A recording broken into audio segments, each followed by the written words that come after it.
시너지랩 네트워크는 서로 다른 두 연구실이 힘을 합쳐서 하나의 목표를 해결하기 위해 논의하는 자리였습니다.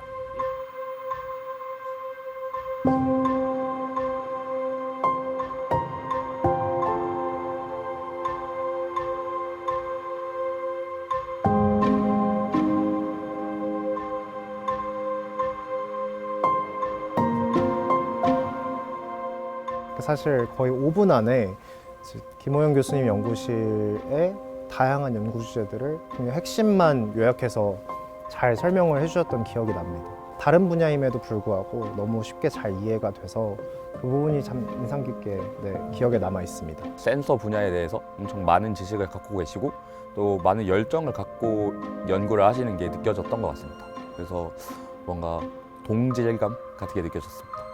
저희는 학생 주도 토론이라는 점이 기존에 있는 다른 협업 시스템들과는 조금 차별화된 부분이라고 생각을 하였습니다. 처음부터 학생들이 어떻게 내용을 설계해 나갈지를 논의를 해 나갔던 부분이기 때문에 저희가 더 주도적으로 어떤 프로젝트를 진행해 나가는 데 큰 도움이 될 수 있었던 것 같습니다. 굉장히 그냥 반복된 일상들이 계속되는데요. 사실 이번 프로젝트를 통해서 다른 그 연구실을 보면서 그 연구실을 가볼 기회도 생기고 그 연구실 학생들이랑 얘기해 볼 기회도 생기는 게 사실은 저희가 이번에 굉장히 좀 새롭게 느꼈던 경험이었던 것 같습니다.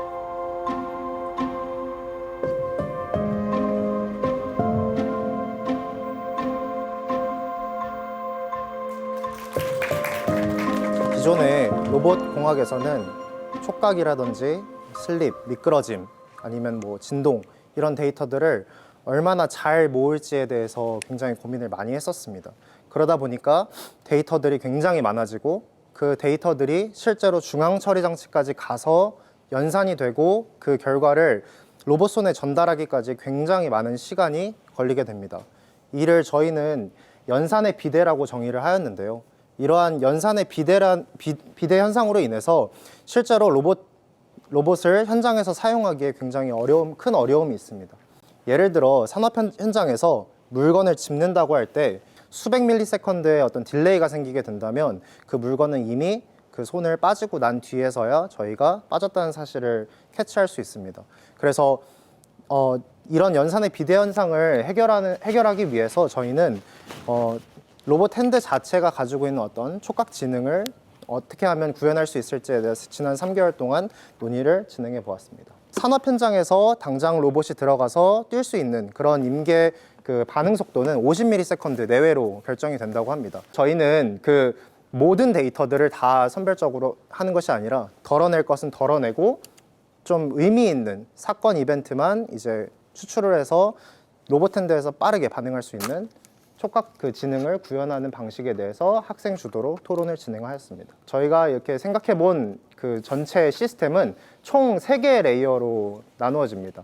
가장 먼저 가장 바깥쪽에 있는 기계적 필터링을 해주는 외피 레이어 1이라고 말씀드리겠습니다. 그리고 그 중간에 레이어 1에서 들어온 신호를 센서와 회로에서 이벤트 위주로 처리를 하게 됩니다. 그게 레이어 2라고 말씀드릴 수 있고 그 모든 들어온 데이터들을 이제 AI가 러닝을 해서 그것들을 뭐 실제로 미끄러지고 있다, 놓치기 직전이다, 아프다라는 어떤 알아들을 수 있는 신호로 변환해서 최종적으로 반응을 이끌어내는 그런 연산을 해주는 AI 세 번째 레이어 3를 이제 총 3단계의 레이어를 논의를 하였습니다. 첫 번째 레이어 1의 질문은 굉장히 단순합니다. 어떻게 하면 작은 신호들을 쉽게 이렇게 무시할 수 있는가입니다. 모든 데이터들을 다 인지하지 않고 작은 변형에서 오는 신호들은 어느 정도 레이어 1에서 걸러주는 것입니다. 이 레이어 1을 설계하기 위해서 저희는 그 복합체 설계를 논의하였습니다. 그 복합체 설계를 구현하기 위해서는 다양한 적용 방식이 있을 수 있는데요. 저희는 형태기억 구분자나 오브젝트 구조 정도를 생각을 해보았습니다. 이 레이어 1의 장점은 전력을 전혀 필요로 하지 않는다는 점입니다. 저희가 로봇 핸들을 구동하다 보면 구동 단계에서 오는 어떤 노이즈들을 선별적으로 차단하여서 전체적인 데이터의 어떤 그 선명성을 높이는 그런 과정을 레이어 1에서 담당하게 됩니다. 뿐만 아니라 저희 손을 잘 보시면 그 세밀한 것을 인지하기 위한 손끝 같은 경우에는 굉장히 부드러운 피부로 이루어져 있고 그 큰 압력이나 아니면 느린 압력을 감지하기 위한 어떤 손바닥 같은 경우에는 딱딱하게 뼈의 위주로 그 구조가 되어 있습니다. 그래서 저희가 외피 구조를 설계할 때도 그러한 부분들을 다 고려해서 그래서 구역별로 점탄성을 제어하여서 저희가 원하는 점탄성 응답을 갖는 그런 폴리머 설계 기술 또한 논의가 되었습니다.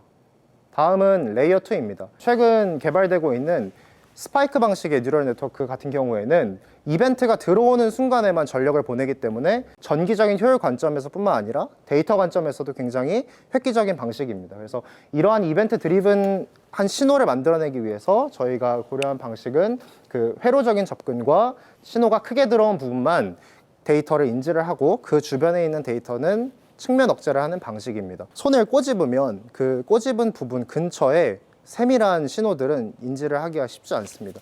그게 저희도 그 진화의 발달 과정으로 이제 아픔이나 어떤 그 위협 등을 굉장히 우선순위를 높게 설정하여서 그 주변에 뭐 간지러움이나 아니면은 그 촉각 신호들을 일부러 신경계에서 무시하도록 이렇게 설계가 되어 있는데요.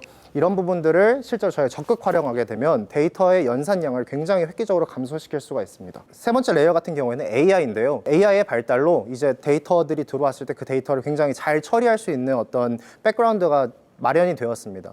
하지만 지금까지의 그 AI 그 기조에서는 위에 보시는 것과 같이 CNN이라든지 트랜스포머 같은 굉장히 막대한 양의 데이터를 다루는 그 네트워크를 활용하고 있습니다.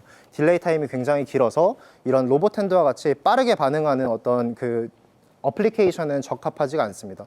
그래서 저희는 정말 중요한 데이터를 선별적으로 구현하기 위해서 스파이킹 뉴럴 네트워크라는 어떤 새로운 그 학습 모델을 사용하는 것을 고려하였습니다. 연속적인 시계열 데이터가 없이도 실제로 다음에 보시는 것 같이 존 임베딩이나 아니면 어떤 부분의 데드 존 같은 부분을 충분히 활용하여서 스파이크 뉴럴 네트워크로 굉장히 빠른 속도의 아웃풋을 내는 그런 학습 모델을 선택할 것을 저희가 논의를 하였습니다. 경량화의 어떤 방향은 실제로 저비용 그리고 모든 사람들에게 이제 그런 그 수혜를 누릴 수 있게 하는 그런 보급형이라는 관점에서 굉장히 많은 도움이 될 수가 있습니다. 저희가 생각하는 이런 로봇 핸드는 단순히 기술적인 부분뿐만 아니라 앞으로 다가오는 고령화 시대 그리고 실제로 뭐 이런 핸드를 필요로 하시는 장애인분들께 굉장히 큰 도움이 될 것으로 생각하고 있습니다. 이 외에도 산업적으로도 비용 절감이나 아니면 에너지 효율 그리고 표준화 비용 등의 그 관점에서 굉장히 큰 이점을 가지고 있다고 저희가 판단하고 있습니다. 산업계에서 빠르게 반응해야 되는 로봇 손이 너무 느리게 반응해서 물건을 놓치는 등의 큰 사고로 이어질 수 있습니다. 그렇기 때문에 저희는 두 연구실의 장점을 합쳐서 이러한 과한 연산량을 줄이고 필요한 정보만을 정제해서 활용할 수 있는 로봇 핸드 시스템을 기획하기 위해서 서로 논의를 하였습니다. 압축은 저희가 진행한 압축은 손실이 아니라 좀 더 걸러냈다, 정제했다라는 표현이 더 가깝다고 생각을 합니다. 의미 있는 것들을 골라내고 또 그 의미 있는 것들을 실제로 저희가 어떻게 해석을 하고 그를 바탕으로 어떻게 로봇을 움직일 것인가, 어떻게 반응할 것인가로 정제하고 나면 남는 것은 정보가 됩니다. 이러한 정보들로 정제한 상태로 저희가 AI에게 보내게 되면 AI들은 그를 바탕으로 더 빠르게 학습을 하고 더 빠르게 고차원적인 행동을 할 수가 있게 되겠죠.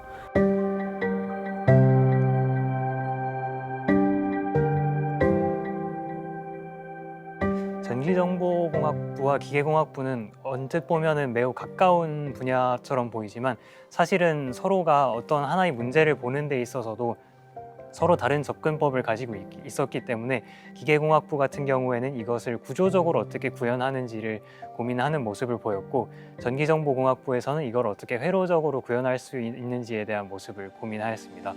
노이즈들을 차단해주기만 하면 된다고 생각을 했는데 같이 토론을 하다 보니 우리가 무언가를 잡을 때 이제 물체가 미끄러질 때는 그 미끄러짐에 의해서 생기는 진동이 굉장히 크리티컬하고 그런 것까지 이제 없애버리게 되면 오히려 그 촉각 센서의 중요한 역할을 잃어버릴 수 있다라는 사실을 좀 알게 되었습니다. 그래서 그런 우리가 물체를 잡는 시나리오를 다양하게 생각을 해보고 그것들을 실제 구현하기 위해서는 어떠한 구조들이 필요한지 생각하는 과정들을 거쳤던 것 같습니다.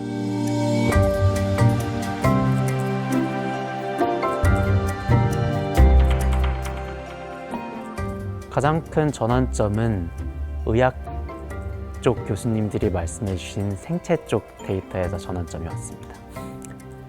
한 문장으로 표현하자면 어떻게 복원하는가가 아니라 어떻게 안정적으로 동작하느냐로의 패러다임 전환이 있었습니다. 저희가 기존에 이 목표로 했던 복잡한 운동, 최대한 센서의 그 데이터를 다 그대로 받아들여서 그대로 AI에게 전달을 해줘야만 이런 행동을 수행할 수 있다고 생각을 하고 있었습니다. 하지만 오히려 그런 의학 교수님들의 의견을 들어보면서 어떻게 해야 파지 성공률을 잘할 수 있는지, 어떻게 해야 이렇게 미끄러짐을 잘 막고 감지해낼 수 있는지, 또 어떻게 해야 적절한 힘을 주고 과한 힘을 주지 않아서 이 풍선이나 컵을 깨지지 않게 할 수 있는지 등으로 과제로 분리해내고 그것들을 하나하나 달성하는 것이 중요하다는 걸 배웠습니다. 아마 그 점이 가장 큰 전환점이 아니었나 싶습니다.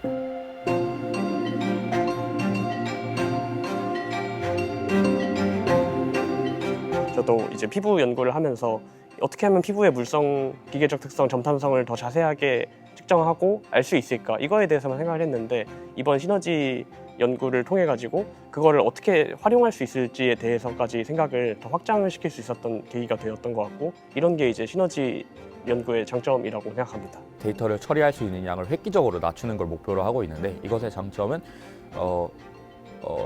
별도의 그 연산 장치를 크게 필요로 하지 않는다라는 것입니다. 경제적인 능력이 부족하거나 아니면은 그런 서비스를 누릴 수 있는 지역에서 벗어나서 사는 분들이 그런 뭐 의수나 아니면 재활 로봇들을 그리고 촉각 시스템들을 조금 더 손쉽게 활용할 수 있지 않을까 생각합니다.